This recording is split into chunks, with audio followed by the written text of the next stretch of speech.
Bismillahirrahmanirrahim. Dear student, this is our 7th lecture of MIS.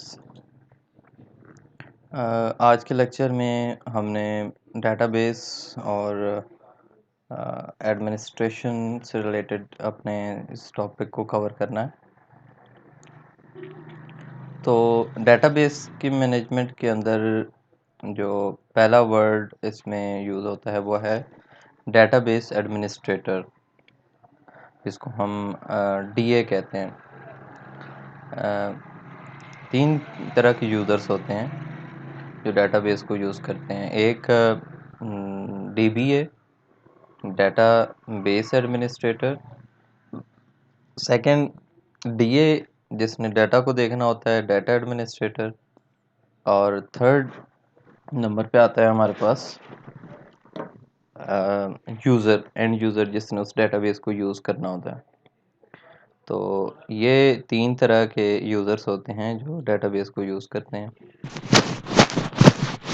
Database administrator के पास क्या expertise होती हैं? The expert directing the database, defines database schemas and store structures. ये काम इस data administrator का है। Specifies the access method, entry rule and integrity constraint. किसने डेटाबेस को असेस कर सकता है? एंटिटी के rules. Entity means anything participating in system is known as entity. और उसके बाद इंटेग्रिटी कंस्ट्रेंट, कि आपका डाटा जो है वो इंटीगर रहे। उसके बाद डेटाबेस यूज़र्स। सबसे पहले हमारे पास आता है एक्सपर्ट यूज़र और दूसरा है हमारे पास naive user. Interact with the system by DML calls. और नेव यूज़र्स के अंदर interact with the system by application program. Application program के थ्रू इंटरेक्ट करता है। उसके बाद हमारे पास फाइल मैनेजर आ जाएगा, responsible for storage, size and retrieval. Database manager के अंदर ये सारी ऊपर वाली चीज़ें इस डेटाबेस मैनेजर देखता है। Query processing, translate a query language into low level instructions. उसके बाद DDL compiler, convert TDL statements into database metadata. तो ये चीज़ें हैं जो हमारी standard terminologies in database management. तो आपको ये चीज़ें याद होनी चाहिए: database administrator, database user, file manager, database manager, query processor और DLD कंपाइलर। उसके बाद standard terminology in database management.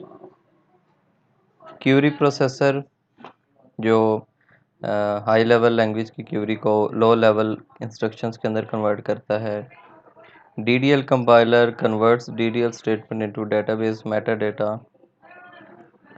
उसके बाद data file store the data themselves, खुद से स्टोर करता है। Data directory store information about the structure of the database. Indices accelerate data retrieval from the database. Data collection terminologies के अंदर surveys आते हैं, डेस्क रिव्यू आते हैं, ऑब्जेक्टिव मेजर्स और टेस्ट आते हैं, इंटरव्यूज़ आते हैं। डिफरेंट टेक्निक्स हम डाटा को कलेक्ट करने के लिए लगाते हैं। सर्वे, आपने कोई क्वेश्चन फिल कर लिया और आपने लोगों से फिलअप करवा दिए।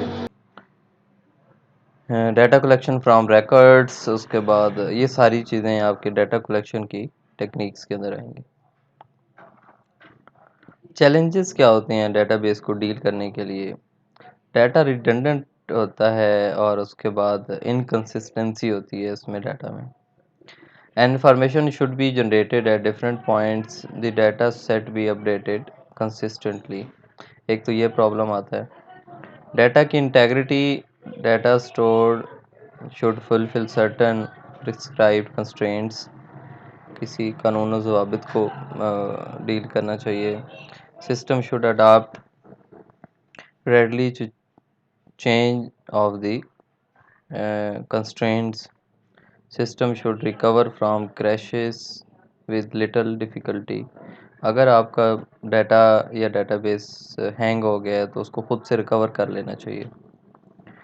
डाटा की assess the system should generate answer to the query, support efficient data retrieval by indexing, hashing, etc. Dealing data isolation receives different magnitudes of data like text, documents, numerical data, photos, etc. Concurrency, sports, stimulus, simultaneous use without deadlock. Consistency of data despite multiple use. Concurrency होनी चाहिए database के अंदर। उसके बाद security as access right for users and safety of database. तो ये हमारा आज का टॉपिक था कि हमारे डेटाबेस की चैलेंजेस कौन से होते हैं। तो डियर स्टूडेंट, आज हमने इस लेक्चर को कवर कर लिए। तो इंशाल्लाह अगले लेक्चर में हम नेक्स्ट टॉपिक्स को डिस्कस करेंगे। तब तक के लिए अल्लाह हाफिज़।